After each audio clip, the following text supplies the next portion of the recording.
Hey, Rob Norton here again. Got another comic I wanted to look at with you guys. This one is kind of unique. It's certainly an older book. It's from 1989, I believe. The X-Men series, What If? It was a crazy series of books at the time that just showed alternate versions to stories that happened in the main Marvel Comics universe. And a lot of these stories, at that point, I had never had the chance to read the original story itself, so I was kind of learning about them through these. But the thing about these X-Men, or not the X-Men, but these What If series, is that they take the stories and go really dark, as you will see in this book. There's some stuff in this thing I don't think they'd print in a Marvel comic today. It's wild. What if X-Men lost Inferno? That's a storyline I've never read. I wasn't reading the books when that was going on, but I'm aware of it. Some kind of the story is centered on some kind of like alternate dimension demon universe infiltrating the Marvel universe, and all these monsters coming through, reality warping, and buildings becoming disgusting creatures, and just kind of all kinds of weird, crazy stuff. And, you know, it's a big storyline, and the X-Men fight the good fight, they win, but this is a version of what if they lost? And this is my first exposure to any of those stories. So, and the first thing that stood out to me was this Wolverine, like this dark mask with it kind of shredded at the tips, and it just blackened in. I'd never seen that before. In the original series, I believe it's Mark Silvestri drawing, and I think he might have come up with this. I forgive me if anyone knows and I'm wrong on that. But it just makes him look really evil. And why is he? This is Kitty Pryde. Anyone who knows, that's a major character in the book. She's been in the movies. You got Doctor Strange. But you look at this and like, what's going on here? We got to see. So yeah, let's jump right into it. Let's see. It gives a basic setup on page 1 here about how this demon had come through, the X-Men fought him, and giant explosion, the X-Men had won. They're walking away, battle's over. That's how it happened, presumably in the main storyline. But in this, you got this other demon here. He's using this sword, absorbing the magic from this guy who was just killed, and all his magical, mystical energies are bleeding out into the universe, and he's absorbing them. And so why suddenly this is Madeline Pryor? She was in the story. If you don't know, like I didn't know how she was involved in the story, just suddenly she's here and she's holding a baby. The baby's glowing with power. Okay, something interesting is going on, but they both show up to the gathered X-Men, and they unleash their powers. And right here, it's not incredibly clear, but basically they kill everybody. A wide-angle swath of mystic energy pooled with Madeline Pryor's killed the mutants where they stood. The fiercest one tries to save the most powerful. That's Wolverine grabbing onto Jean Grey, which I thought was a really interesting character point. Wolverine saw it coming, and he dove out of the way of the energy blast that kills everyone, but tried to save Jean Grey because she's the most powerful. But this Madeline Pryor character, for anyone who doesn't know, she was basically an evil clone of Jean Grey. Jean Grey got the Phoenix powers in the comics, but then she died, and then this girl showed up. Turned out she was an evil clone. Sounds cliche the way I describe it, but it's comics. That's just how it was. But she freezes him in air, and this Madeline Pryor kills Jean Grey dead, and she's about to kill Wolverine, but this demon guy, he's saying, wait, hold on, we can make an amusing pet out of this guy. And she's like, all right, fine, do what you want. So they drop him down. Now, again, she's got this baby. I believe in the regular continuity, Madeline Pryor, when she first showed up, she wasn't the bad guy. She's someone that Cyclops fell in love with, and they had a baby who I think is Nate Summers, and that's Cable, for anyone who knows the comic universe. I don't know if that's who this is supposed to be, but she sets the baby down, says she places the child of power, her own child, down, and then he picks up this sword, kills the baby, and then that unleashing his powers opens a portal of hell that just these demons just pour into the Marvel universe.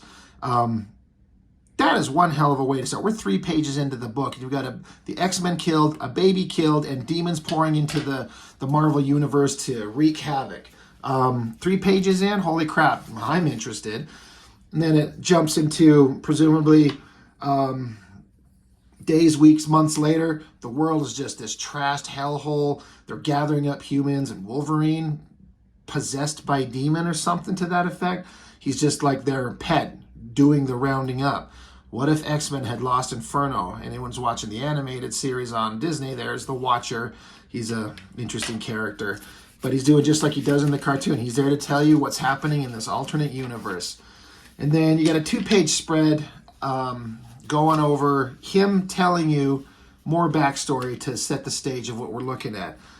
This alternate universe, demons pouring into there. They illustrate something that's important for the future in another alternate universe, because these are comics. There's this character called Rachel Summers. She is the daughter of Cyclops and Jean Grey, and she's got the power of the Phoenix. So she's incredibly powerful. But in this storyline, when the demons poured through, she gets kind of magically transformed into a mannequin and frozen and basically imprisoned. Doctor Strange is shown here fighting the fights. Spider-Man, all the heroes are trying to fight these demon monsters, but what they're getting at is ultimately there's just too many demons. There's too much. They can't stop it. They can't fight it. There's nothing that they can do. Again, a lot of story, a lot of words, but talking about how this demon has this sword and he's in control. He's powerful. The world has fallen and the heroes can't do anything about it. This right here, this page, this is something to behold. This is what I'm going to say no one would print in a comic book today. The demon monster and this Madeline Pryor, evil girl, they're making out, okay, reveling in their victory. Wolverine shows up here. He says, latest batch of cattle safely at the Staten Island camps, masters.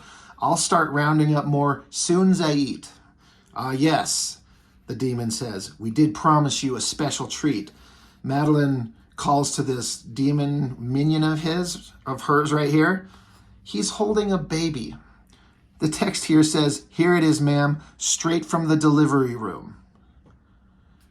Wolverine, with that evil face and that dark mask, gets his claws out.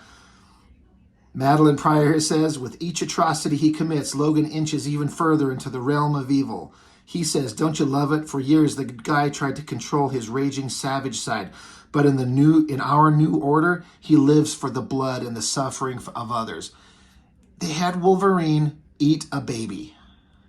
Like, that's no exaggeration. That happened in this book. We're 8 pages in, 2 babies have been killed. One chopped to death by a demon monster and one eaten by Wolverine. Holy crap. That page, this scene has stuck with me for years as just horrifying. It's so crazy. Anyway, and it's great. I love it. You think they would put that in a comic book these days? I say no. The story moves on. You got Doctor Strange and some of these other characters, most of which I didn't know then and I still don't know now, but they're all magical people trying to find a solution to the problem that they're facing. And there's not many heroes left. Here's a few of them that are left. You got Spider-Man, She-Hulk, Thor, Johnny Storm. This is Captain America, and that's Kitty Pryde.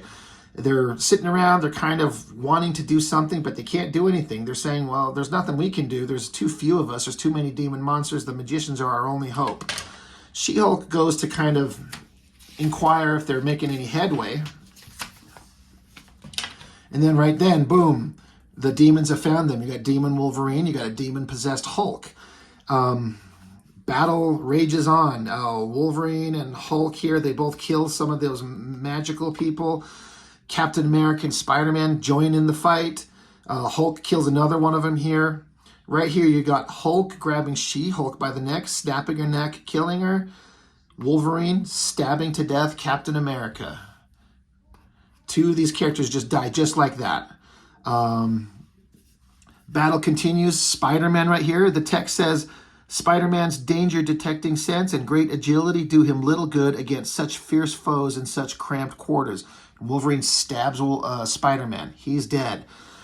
Doctor Doctor Strange is yelling for all the remaining magicians to attack this demon monster, but as they shoot, he uses his sword to absorb the energy, and then he says that he can fire it back at them, amplified 100 times. Doctor Strange would have died, except for, we all know what that symbol is. That is Thor's hammer. He is jumping in there, and he's going to save the day. He absorbs the energy into his hammer, saying, I'll absorb the energy. I will give you guys a chance to get out of here. Run, save the world. So they take off through a portal, and then that's Thor. Boom. The demon here kicks his body over, and Thor is dead. All these heroes dying just like that. So the few remaining ones, again, through a portal, they arrive at another point where they can rest for a minute. They show how Doctor Doom and Reed Richards have combined their abilities and intellects to work for the demon monsters. I guess they must be possessed by demons as well. Everyone's possessed by demons in this thing. But that was an interesting little combination of these two working together under the control of someone else. This is Mordo from the Doctor Strange world. He's a bad guy, but they're all working together. They all have common foe. Doctor Strange says he's got something he's got to go check out. So he teleports, and he's drawn to this, and he's drawn to this space here, and it's that Rachel Summers that we showed earlier turning to the mannequin. He doesn't realize what it is until he uses his magic, and he's like, oh, I see.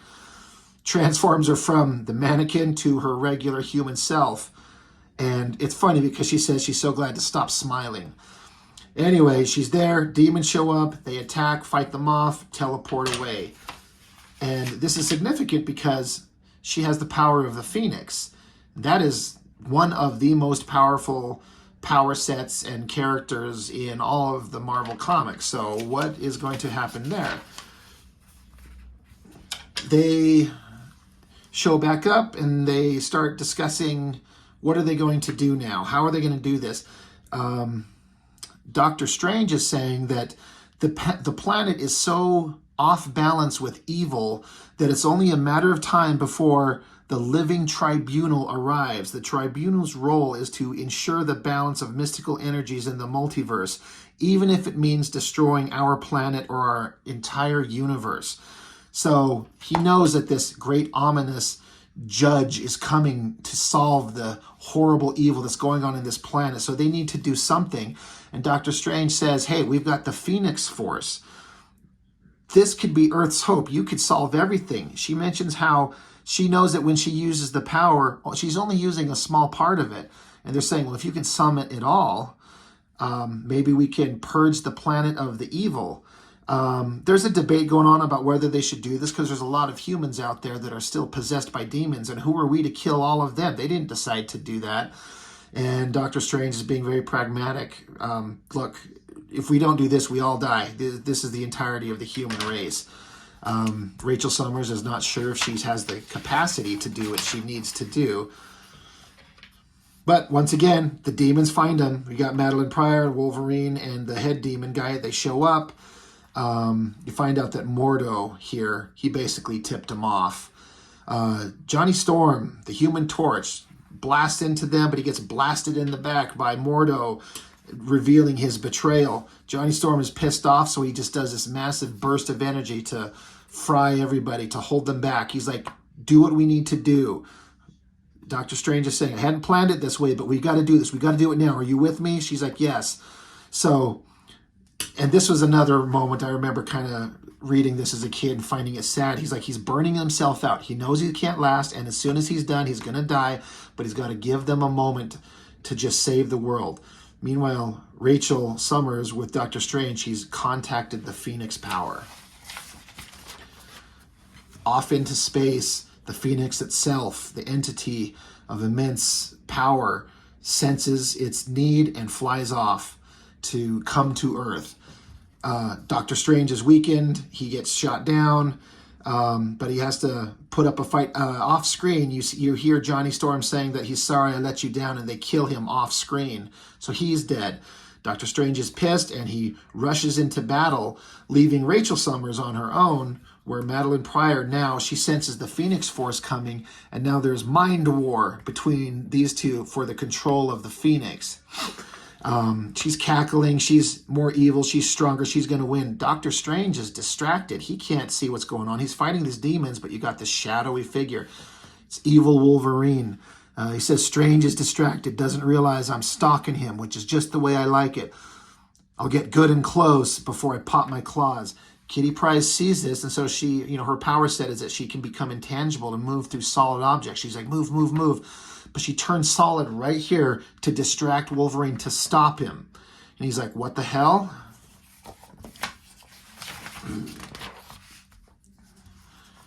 Rips her guts out. Just shreds her. And if you know the history of these two characters in comics, they were extremely close. Very, very close. So that happens. Wolverine's just looking down at her with her eyes wide open, locking her former friend in a stare from which he cannot look away. Kitty Pryde dies. And you can see Wolverine back here in silhouette just stare over the body while Doctor Strange is losing his battle. And Rachel Summers and Madeline Pryor, they're still fighting. She's losing her battle. And of course, as is the case, Mordo betrays the demon, shoots him down. And Doctor Strange's like, have you come to your senses? He's like, yeah, I have. He shoots Doctor Strange, and he is now going to take over. He's betrayed the good guys. He's betrayed the bad guys. He has the sword, and he is ready to take ultimate power and win everything. But this was one of my favorite moments here. But so intent is he on it, his fate is already on him before he knows he is doomed. Wolverine is pissed. He stabs him in the back. He says, Kitty's dead. All that was good in me is dead. But Doctor Strange and Rachel, they can still do some good if they're given a chance. But Mordo turns around and zaps Wolverine here. So I read this as he's a possessed demon, but killing his friend snapped him back to reality for a moment. And he's like, everything that's good in me is gone, but the others, they can still fix us if they're given a chance. And so he kills him. But again, Mordo turns around, zaps Wolverine, his body encased in mystic flames, and then all that's left is Wolverine's adamantium skeleton. Rachel is shocked at this. She sees Wolverine dead. She sees Kitty Pryde dead, and she's distracted. So Madeline Pryor zaps her down and takes over the Phoenix entity.